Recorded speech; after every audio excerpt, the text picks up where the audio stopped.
Coming up on WCGR News, Mr. CUC has been crowned, but we'll give you a look into the contestants' pre-show preparations. Also, reporter K-Mel finds out just how much campus actually knows about the meteor shower in Russia. And we'll take a look at the recent basketball season. Your news and more on WCGR.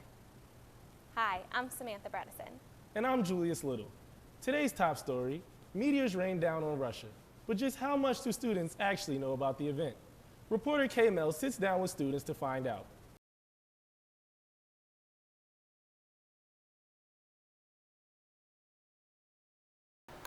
Was it a meteor crashing down? I like it. I think it's the first person we got to get that answer right.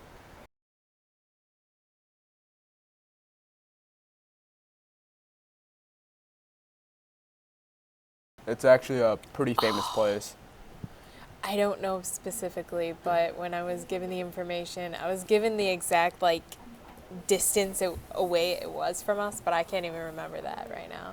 So It hit the Ural mountain range, and why the Ural mountain range is famous, one, I guess for geologists, it's one of the oldest mountain ranges in the world. But for us non-geologists, it's a place where it's like the unofficial place where you separate Europe from Asia and Russia. So for me at least, it's pretty cool.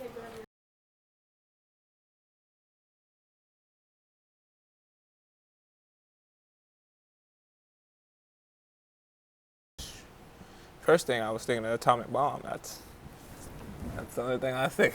You're the first person to get that one. That was the first thing that came to my head. Yeah. I was like, oh. They stated when it hit Russia, it was the equivalent of an atomic bomb. Oh man. So that's clutch.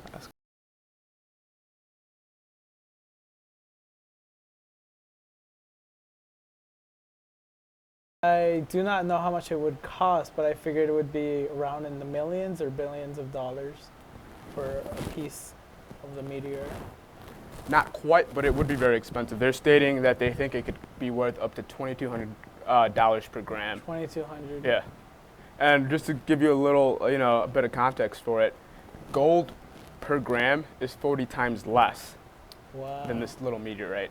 It's rock and a little bit of iron. That's all it is. I think we might need to be watching a little more news and a little less MTV. I don't know, Sam. I like my Fix-It Team mom.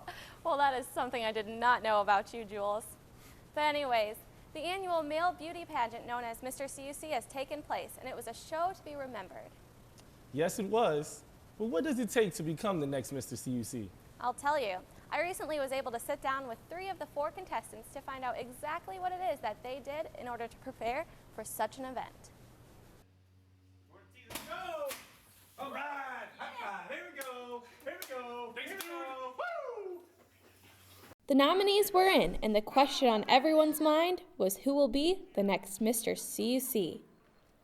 As Mr. CUC for the campus, I would have a grill, have a barbecue done other than by a different food place. I would try to exemplify the title the best way I could, which is to make sure that I hold doors open for people, swipe people in that don't have meals. Commuters, you can come find me, and more than anything, just keep on doing what I've been doing and just try to be a good person.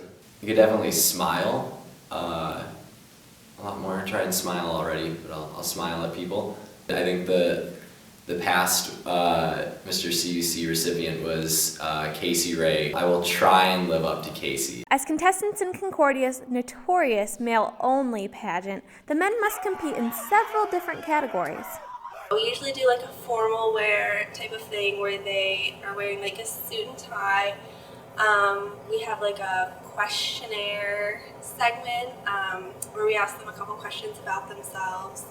And then last year we also had a school spirit segment, so they would dress up in all their CUC gear and try to see who has the most school spirit. With the dream of winning, the men had big plans and put some hard work into preparing for these different categories. I know what I'm going to do, I just need to practice.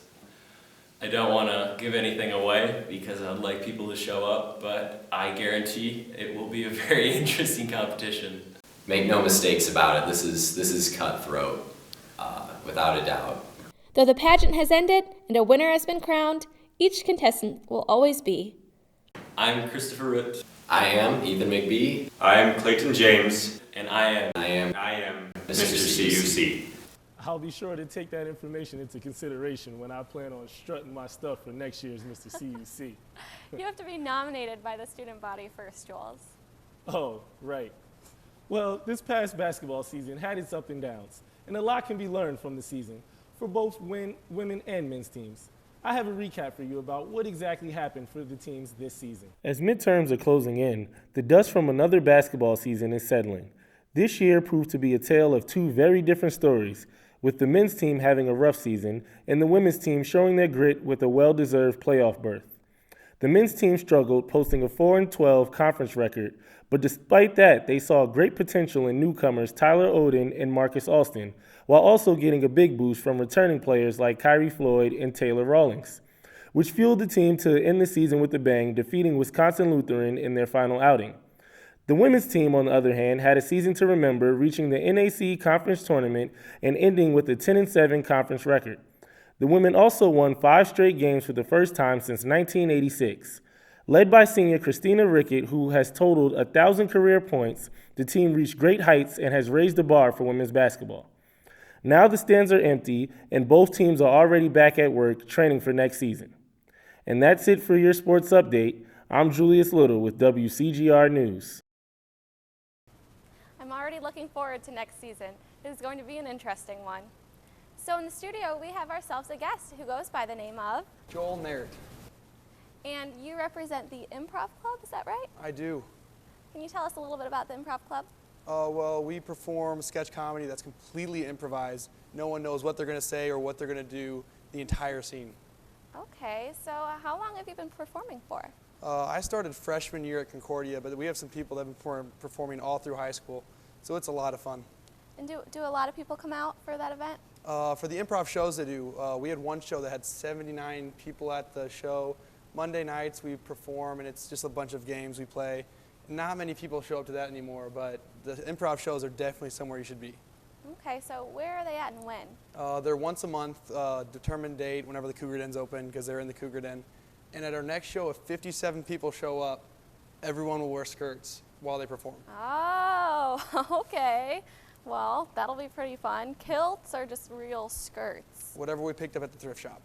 Okay, well, that'll be fun to see. So, you're in improv. Can we see a little improv? I think so. Okay. Okay. Scotty! Scotty! Scotty!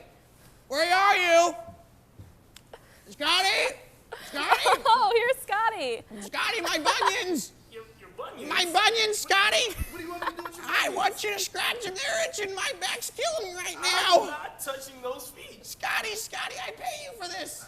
You don't pay me enough. Scotty, you're my nephew as well. Scotty, get on those bunions. I mean, our blood ain't that thick. Those things are terrible. That's very true. Oh. Oh. Awesome. Awesome. Good job, Jules. You should join improv too. Yeah. Wow, you might have a new member coming up soon. Excellent.